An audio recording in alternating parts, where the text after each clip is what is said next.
ஓம் சாய்ராம். என் அன்பு குழந்தையே, நாளை வெற்றிகளை குவிக்கப் போகும் ஆவணி வெள்ளியில் உனக்கு ஒரு அற்புதம் நடக்கப் போகிறது. ஆம் செல்லமே, கேட்டுவிட்டு நிம்மதியாக தூங்கு. என் செல்ல பிள்ளையே, எதற்காக பயந்து கொண்டிருக்கிறாய்?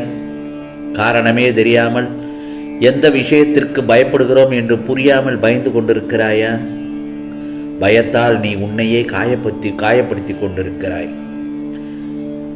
அதை நீ உணர்ந்தாயா? எல்லா உயிர்களுக்கும் பயம் இருக்கும். பயம் இல்லாமல் யாரும் இருக்க முடியாது. அது ஒரு சிறு பறவைக்கு கூட பயம் இருக்கும். யாராவது நம்மளை பிடித்து விடுவார்களோ என்ற பயம் இருக்கும். ஆனால் அது எல்லா சமயத்திலும் பயந்து கொண்டே இருக்காது. என் செல்ல பிள்ளையே, ஆனால் நீயோ எந்த நேரத்திலும் எந்த ஒரு இடத்திலும் பயந்து கொண்டே இருக்கிறாய். அதுவும் காரணமே இல்லாமல் பயந்து கொண்டிருக்கிறாய். உன்னை பார்த்தாலே எனக்கே பயமாக இருக்கிறது. தேவையில்லாமல் குழம்பிக் கொண்டிருக்கிறாயே என்று. காரணத்துடன் பயப்பட வேண்டும். ஆனால் காரணமே இல்லாமல் பயப்படுவது உடம்பிற்கு நல்லதில்லை. எந்த விஷயத்திற்கு பயப்படுகிறோம் என்று யோசனை செய். நீ நன்றாக யோசித்து பார்த்தால் நீ பயப்படும் அளவிற்கு அந்த விஷயத்தில் எதுவுமே இருந்திருக்காது. கவலைப்படுவது வேறு, பயப்படுவது வேறு. இரண்டுக்கும் நிறைய வித்தியாசங்கள் உண்டு. இப்போது நீ படும் கஷ்டம் பயத்தினால்தான். வீணாக பயப்படக்கூடாது. உன்னை சுற்றி எந்த ஒரு தீங்கும் நடப்பதில்லை. அப்படி எதுவும் நடக்கப் போவதும் இல்லை. உனக்கு ஒன்று தெரியுமா என் செல்லமே? உனக்கே தெரியாமல் உன்னை ஒரு தெய்வம் சுற்றி கொண்டிருக்கிறது.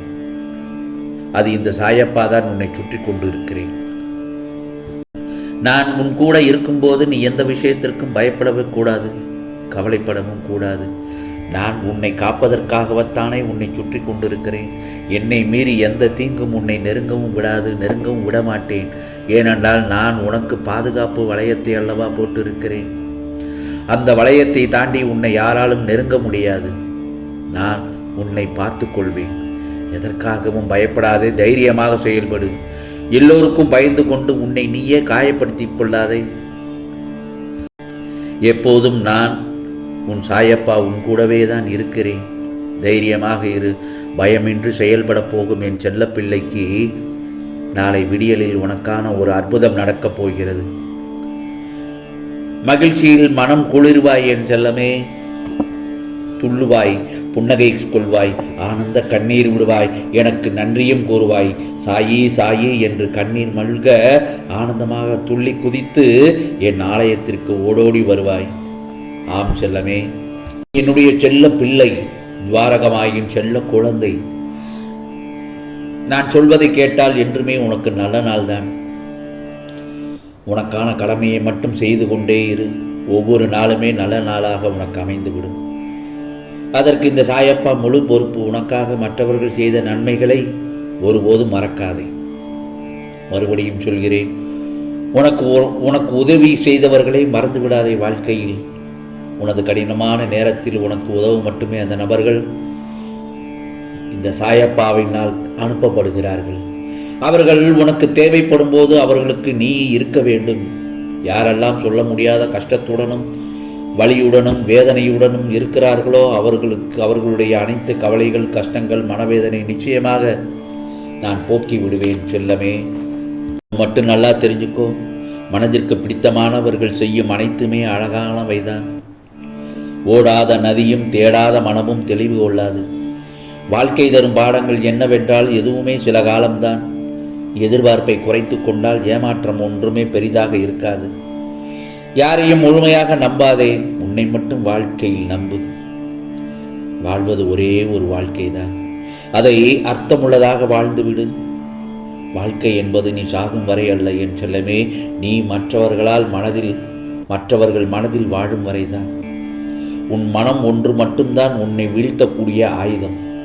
ஆகவே அது தெளிவாக இருக்கும் வரை நீ எவராலும் வீழ்த்தப்படப் போவதில்லை. உனக்கு நீ நல்லவனாக இருந்தால் மட்டும் போதும். மற்றவர்களுக்கு நீ கெட்டவனாக தெரிந்தால் அது உன் குற்றம் இல்லை.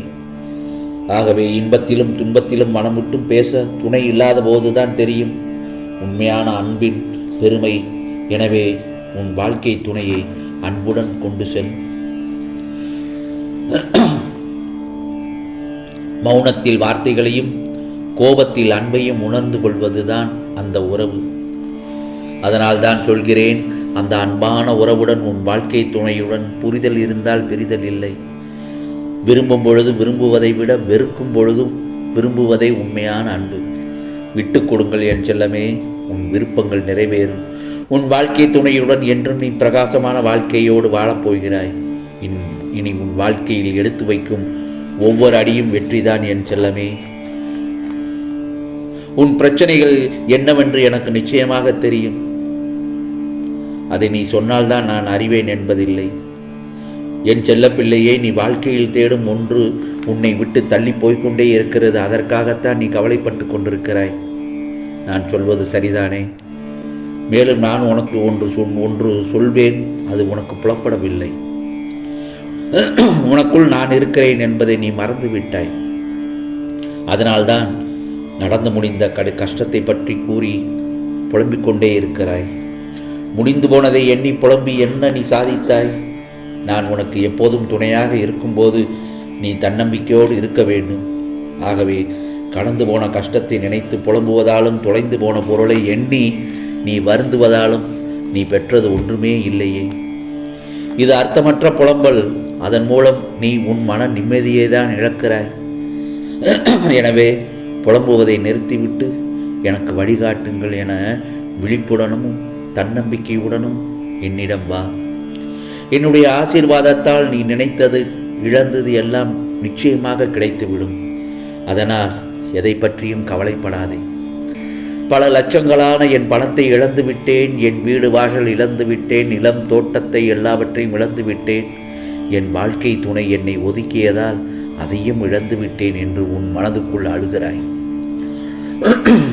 ஆனால் உன் சாயப்பாவின் அன்பை நீ இழக்கவில்லை. உன் சாயப்பா உன்னிடம் காட்டும் பரிவையும் அதாவது அன்பையும் நீ இழக்கவில்லை என் செல்லமே. ஆனால் நீ மட்டும் உன் சாயப்பாவிடம் வைத்திருந்த நம்பிக்கையை இழந்து விட்டாய். அதனால்தான் நான் எல்லாமே இழந்து விட்டேன் என்று இப்படி புலம்புகிறாய். நீ என்ன கொண்டு வந்தாய்? அது உன்னுடனே இருப்பதற்கு உன் கர்மவினை காரணமாகத்தான் இது நடக்கிறது. அதையெல்லாம் மீட்டுத்தரத்தான் உன் சாயப்பா நான் இருக்கிறேனே. உன்னை விட்டு பிரிந்தவர்களை உன்னுடன் சேர்க்கப் போகிறேன். உன் காத்திருப்புக்கு பலன் கிடைத்து விட்டது. என் செல்லப்பிள்ளையே, பல சூழ்நிலைகளால் இழந்ததை கிடைக்கப் பெறும்போது உன் மனம் சந்தோஷப்படுவதை நான் நிச்சயமாக அறிவேன். உன் வாழ்க்கை மாறப்போகிறது. கவலைப்படாதே, மகிழ்ச்சி பெருகப் போகிறது. என் அனுமதி இல்லாமல் உன்னை துன்புறுத்தி பார்க்க ஆசைப்படுபவர்கள் என்னை துன்புறுத்தி பார்ப்பதற்கு சமம். ஆகவே என்னை நம்பி என்னிடத்தில் ஐக்கியமாகிவிடு. பிரச்சனைகளை கொடுக்க தெரிந்த எனக்கு நிச்சயமாக அதற்கான தீர்வையும் கொடுக்க தெரியும். சாயப்பா எனக்கு எதையும் செய்யவில்லை என நீ கதறிய அழுத நாட்கள் முடிந்து போய்விட்டது. இனி ஆனந்தமான காலம் உனக்கு காத்து கொண்டிருக்கிறது. நாளைய பொழுது, ஆம் செல்லமே, நாளைய பொழுது உனக்கு நல்ல பொழுதாகத்தான் விடிந்து விடுது. வெற்றிகளை குவிக்கப் போகும் ஆவணி வெள்ளியில் உனக்கான ஒரு அற்புதம் நிச்சயமாக நடக்கும். ஆகவே உன் துன்ப நாட்கள் முடிவுக்கு வந்து இன்பம் சேரப்போகிறது. இப்பொழுது நிம்மதியாக தூங்கு என் செல்லமே. நாளைய பொழுது உனக்கு நல்ல பொழுதாக விடியும். ஆம், நல்லதே நடக்கும், நல்லதே நடக்கும். ஓம் சாய்ராம், ஓம் சாய்ராம். ராம்ஜி அருள் கிடைக்கட்டும்.